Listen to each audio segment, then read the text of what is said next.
Have you felt it?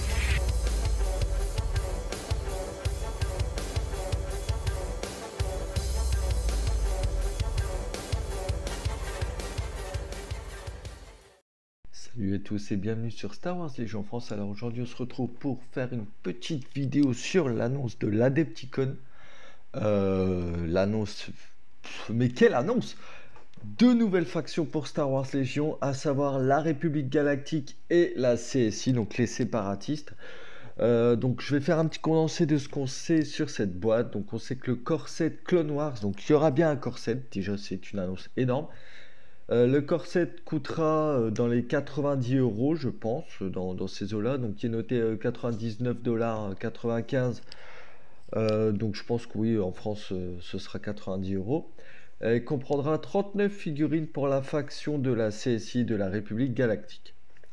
Il sortira donc vers le troisième trimestre 2019, donc à savoir vers septembre, je pense, vers septembre-octobre, quelque chose comme ça. Donc, ça va arriver un petit peu avant Noël.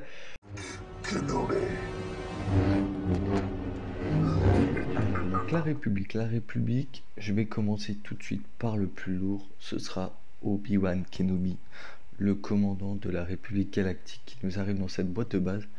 Alors Obi-Wan, pour l'instant, on ne sait rien de lui, mis à part la figurine, qui est hyper stylée, il a sa pose iconique, bien qu'elle soit pas parfaitement représentée, mais c'est une figurine.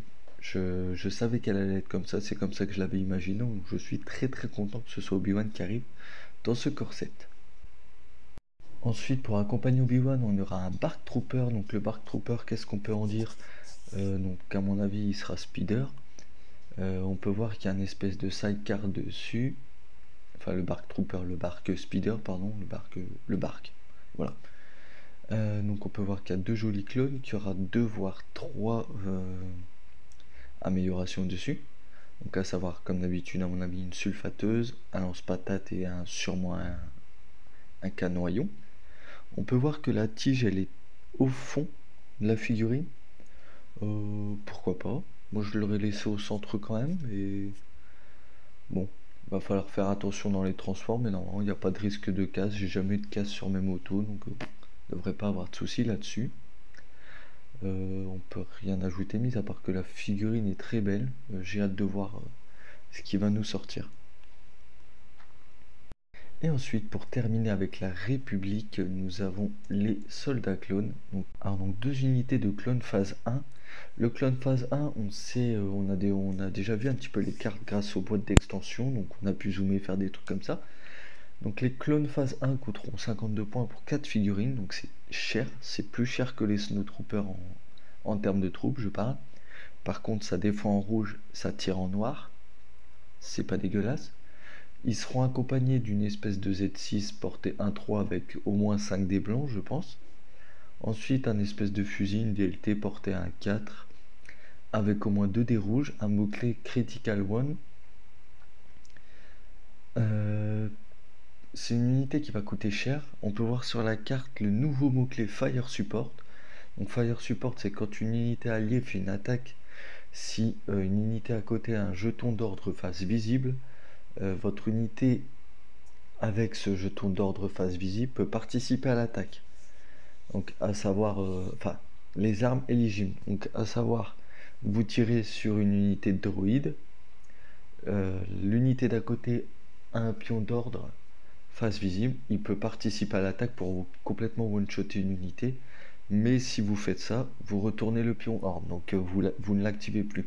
Donc ça va être une unité, enfin ça va être un mot-clé qui va permettre de casser des gueules, mais ça va réduire votre activation.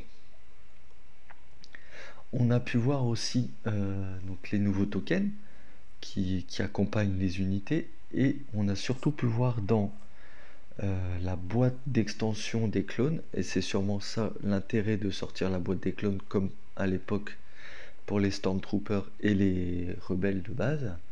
Je crois que c'était avec la grenade à impact. Vous aviez dans la boîte de base les grenades à concussion, et dans l'extension vous aviez la grenade à impact. Et ben là c'est pareil, dans l'extension des clones vous avez une nouvelle grenade qui s'appelle donc la grenade de fumée, la smoke grenade, avec un token qui l'accompagne. Donc ça par contre je pense que cette grenade elle sera pas dans le starter mais uniquement dans les extensions. Kenobi. Alors ensuite les séparatistes. Les séparatistes, qu'est-ce qu'on nous a présenté en tant que commandant? C'est le général Grievous.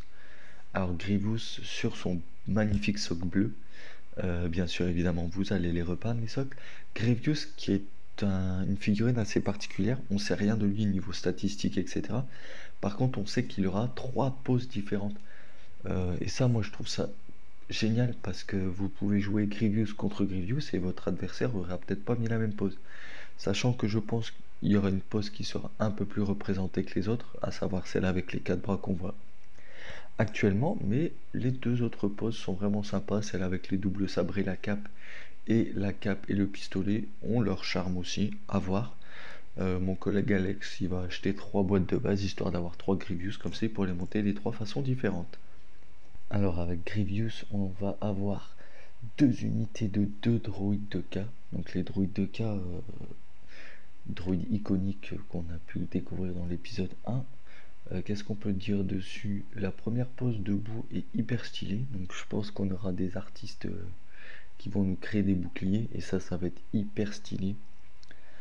Par contre le deuxième bon, en boule, je sais pas trop, je sens que ça va être un peu chiant à peindre, mais bon pourquoi pas, pour avoir 2 poses différentes, mais bon, je suis pas fan de celui en boule comme beaucoup de gens. À part ça on sait rien du tout sur eux. On voit juste qu'ils ont un socle style TLTT. Donc, du coup, avec l'arc avant, il y aura sûrement quelque chose dans le style arc avant, les déplacements, je sais pas. On verra bien, mais pour l'instant, on sait pas grand chose sur eux. Alors, et pour terminer, on aura les droïdes de combat B1, dont on a pu voir les cartes. Donc, les droïdes B1, ça défend en blanc et ça tire en blanc.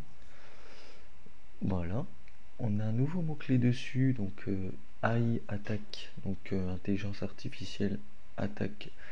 Si tu n'as pas de pion ordre face visible, ta première action doit être une attaque si possible. Donc ça c'est un petit peu restrictif, mais on va voir que grâce au deuxième mot-clé qu'il y a dessus, ça peut créer des situations cocasses. Donc le deuxième mot-clé Coordinate Trooper, donc troupe coordonnée. Quand une unité B1 reçoit un ordre, une autre unité à portée 1 peut se donner un ordre. Je sais pas si ça marche en cascade, comme dirait mon collègue Nicolas. On verra bien, je pense pas, parce que sinon ce serait vraiment trop fort. Vous collez vos unités tous à portée 1 et vous donnez des ordres à tout le monde. Mais donc ça contre un petit peu le AI attaque. Et franchement, c'est vraiment pas mal de pouvoir sélectionner les ordres. Donc il va falloir réfléchir à comment vous jouez vos droïdes B1 forcément pour gérer vos activations, tout ça, mais franchement j'aime bien les deux nouveaux mots-clés sur cette carte. On a pu voir ensuite que l'unité de 6 figurines de droïde B1 coûtera 36 points. 36 points c'est que dalle. Avec 2 choix d'armes spéciales, donc à savoir un lance-patate à portée 2-4 avec impact 2, un dé rouge et au moins 2 dés noirs. Et ensuite on aura le E5C B1 Trooper qui porte à la portée 1-3 qui tirera 3 dés noirs. Donc ensuite on a pu voir dans l'extension qu'on a la carte avec les jumelles qui donne spotter 1, donc ça c'est très intéressant. Mais on a pu voir aussi sur la carte principale qu'on ne peut pas l'équiper car il n'y a pas la petite icône qui fait que on peut l'équiper. Donc je pense que la carte face cachée, ça doit être un truc genre le relais de com qui va vous permettre d'équiper cette carte. Je pense que ça va être ça en tout cas.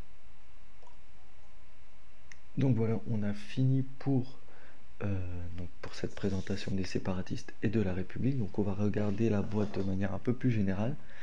Donc concernant le matériel de la boîte de base, je vais faire assez vite. Comme on s'y attend, donc il y aura tous les tokens, les gabarits qui seront les mêmes que dans la boîte de base actuelle qu'on a avec Vador et Luke. Forcément, c'est aussi prévu pour inviter des nouveaux joueurs au jeu et je pense que ça va bien fonctionner. Mais on peut voir que dans cette boîte, il y a les nouveaux tokens d'adrénaline. Donc les nouveaux tokens d'adrénaline, on ne sait pas encore comment ça va fonctionner, mais apparemment ce sera un token qui permet de, quand vous le dépensez, vous choisissez si votre adrénaline est en défense ou en attaque. Et ça, je trouve ça hyper cool, très très bien pensé. On verra. Ensuite, on a pu voir qu'il y a un nouveau token de suppression, donc qui rassemble 3 tokens de suppression.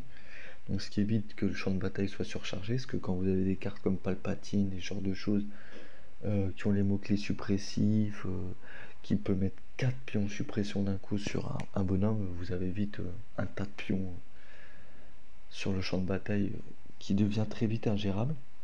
Donc je trouve ça que c'est une très bonne idée. Donc on aura un nouveau set 2D, donc pas de nouveau set 2D, mais un set 2D supplémentaire pour nous, anciens joueurs, et un set 2D pour jouer au jeu pour les nouveaux joueurs. Donc ça fait toujours plaisir, sachant que on préviendra jamais assez les nouveaux joueurs qu'il en faut au moins 2. Par contre, je pense que concernant les cartes de déploiement mission, ça sera les mêmes, pour pas perturber les nouveaux joueurs, bien que je trouve ça peut-être un peu dommage. Pour l'instant, ça a l'air d'être les mêmes, donc on verra bien. Donc on sait aussi que certaines des nouvelles figurines seront sur Graps, ce qui améliorera la qualité globale, bien que ce soit un changement pour les joueurs de Légion. Forcément, nous on avait l'habitude de tout avoir sous sa chaisie, là apparemment ça va être fini. On sait également que les séparatistes auront accès au pouvoir du côté obscur uniquement, ce qui est logique, et la République au pouvoir du côté lumineux. FFG a aussi dit qu'il ne lâchera pas complètement la rébellion et l'Empire, mais qu'il ralentira les sorties une fois The Clone Wars sorti pour aider à rattraper le retard. Donc on peut voir avec ces 2 nouvelles armées que le style de jeu de Légion va évoluer. Donc ça va s'écarter un petit peu du modèle de base, à savoir qui est un petit peu miroir. Bien que pour les rebelles vous avez un peu plus d'unités que pour l'Empire, mais là ça va vraiment, on va avoir les séparatistes qui vont arriver un peu en tant qu'une armée de la Horde. Donc 6B1 représente 36 points. Donc vous pourrez en aligner une patate à 800 points. Tandis que la République, ce sera plus une unité, une armée de super élite, hautement entraînée, préparée au combat dirigé par les Jedi. Donc ça défend en rouge, ça tire en noir. Donc, vous pourrez pas mettre beaucoup de figurines, mais je pense qu'ils vont faire très mal. Ensuite, on a entendu dire que la possibilité d'une future faction mercenaire pourrait arriver, mais pour les personnages comme Boba Fett, ça se range en général au premier rang, donc ceux qui payent le plus, on va dire, sauf Hondo, mais on va peut-être le voir arriver, Hondo. Donc évidemment, le guide d'apprentissage sera disponible dans cette nouvelle boîte de base. On a aussi entendu dire que les troupes sur créatures, telles que les Tauntaun et les Dewback, qui ont été un peu annoncés, ne seront pas couvertes par la suppression, et ça c'est très sympa, ça veut dire qu'ils seront pas sensibles à la suppression comme pour les motojets, et ça c'est hyper cool. Et on nous a présenté aussi un pack de mise à niveau qui sera également disponible pour aider les nouveaux joueurs à économiser de l'argent pour entrer plus rapidement dans le jeu avec les cartes de mise à niveau des versions précédentes. Donc je vous ferai éventuellement un petit article sur ma page, voire une petite vidéo là-dessus. Il y a des nouvelles cartes qui arrivent, mais c'est un pack qui va arriver pour les 4 factions, donc ça c'est hyper cool aussi. Je trouve ça très très bien pensé. Donc, en gros, pour résumer, cette boîte, ça va être un must-have, hein, tout simplement. Je suis très content de la sculpture des figurines. Elles sont vraiment magnifiques. Je m'attendais pas à avoir le Bark Trooper par contre. Je sais pas pourquoi, je voyais pas ça dans la boîte de base, pourquoi pas. Par contre, pour les héros, je suis hyper content, mais j'ai hâte de voir ce qu'ils vont nous présenter ensuite pour la République Galactique et pour la CSI, parce que on peut avoir du Mace Windu, du Kondoku, ou du Dark Maul, du Qui-Gon Jinn, bien que bon, c'est pas trop The Clone Wars Qui-Gon Jinn, voire pas du tout même. Du Ahsoka Tano, alors là, s'il vous plaît, sortez-moi Ahsoka Tano, please. J'ai vraiment hâte de voir ce qu'ils vont ajouter dans Légion. 4 nouvelles factions, enfin 2 nouvelles factions, pardon. Franchement, ça annonce que du bon. On entendait la semaine dernière, oui, le jeu est mort, s'il n'y a plus de VF, le jeu est pas mort, loin de là. Si vous avez peur concernant la VO, vous inquiétez pas, vous pourrez retrouver sur la page de la chaîne les fichiers PDF des traductions s'il y en a besoin. On sera toujours là, la communauté est énorme et extrêmement motivée, donc on se retrouve très vite pour une nouvelle vidéo, mais sachez que Star Wars Légion ne sera jamais mort.